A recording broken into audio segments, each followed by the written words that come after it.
भाइयों और बहनों को नमस्कार। मैं विकास कुमार आपका पहले चैप्टर के तीसरे एपिसोड में स्वागत करता हूं। अब आप अपने अभी तक के जीवन पर थोड़ा विचार करें। आपने अपने जीवन में ऐसे कितने काम किए हैं जिसका आपको फ़ायदा हुआ है, आपके जीवन पर इसका सकारात्मक प्रभाव पड़ा है। और यह फ़ायदा आपको इसीलिए हुआ है क्योंकि आपने चीज़ों के साथ वैसा व्यवहार किया है जैसा व्यवहार उनके साथ किया जाना चाहिए।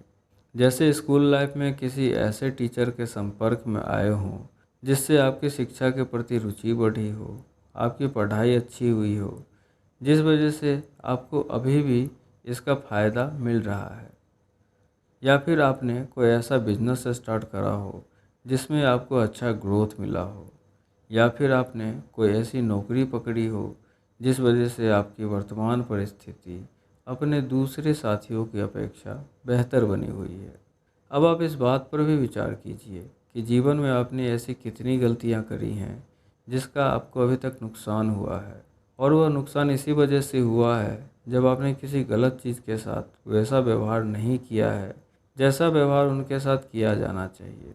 जैसे स्कूल या फिर कॉलेज के समय में किसी गलत आदमी के संपर्क में आ गए हों, उससे दोस्ती कर लिया हो और आपको उसकी कोई बुरी आदत लग गई हो, जैसे शराब की आदत लग गई हो, या फिर आपका पढ़ाई इससे प्रभावित हुआ हो, या फिर किसी ऐसे व्यापार को आपने चालू किया हो जिसमें वास्तविकता में कोई पोटेंशियल नहीं है, या फिर आपको इसकी अधिक जानकारी नहीं है, आप इसके लिए उपयुक्त व्यक्ति नहीं हैं और इस वजह से आपका कई साल और पैसा खराब हो गया हो। या फिर आप कोई ऐसी नौकरी पकड़ लेते हैं जिसमें कोई भविष्य नहीं है और आपको इस बात का ज्ञान कई सालों बाद हुआ हो।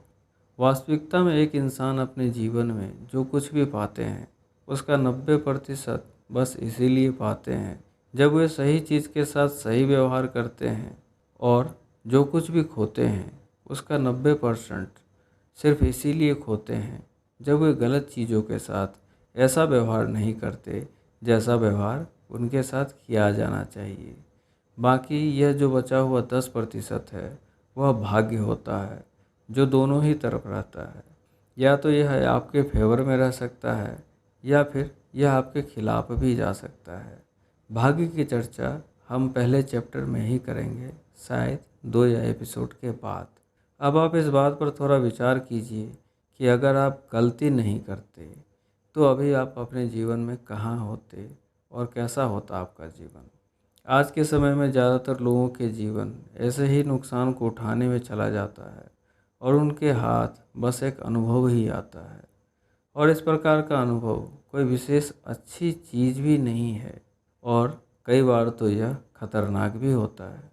जैसे एक शराबी यह तो बहुत अच्छे से जानता है कि शराब में सुख नहीं है, दुख ही दुख है और उसकी दुर्गति का कारण यह शराब ही है, पर वह आसानी से इससे अब नहीं निकल सकता क्योंकि तब तक वह इससे बंध गया होता है।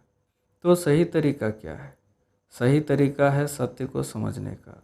सत्य की जब आपकी समझ बेहतर होती है तब आपके गिरने की संभावना, गलती करने की संभावना बहुत ही कम हो जाती है। और जब आप गिरते नहीं हैं, गलती नहीं करते या फिर बहुत ही कम गलती करते हैं, तब आप वास्तविकता में तेज़ी से आगे बढ़ते हैं।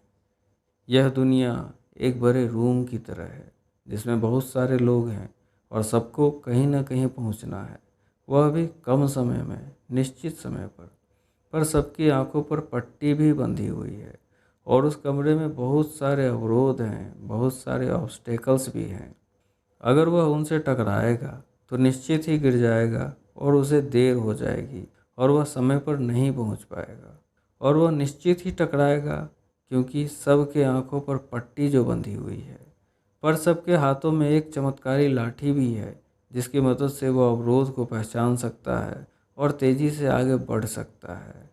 पर उस लाठी को वही इस्तेमाल कर सकता है जो इसे इस्तेमाल करना जानता हो, और वह लाठी है सत्य का। और सत्य को जानना, समझना ही इसे इस्तेमाल करना है। आज के एपिसोड के लिए इतना रहने देते हैं। अगले एपिसोड में हम सत्य को और गहराई से जानेंगे। तब तक के लिए अपना ख्याल रखें। खुश रहें।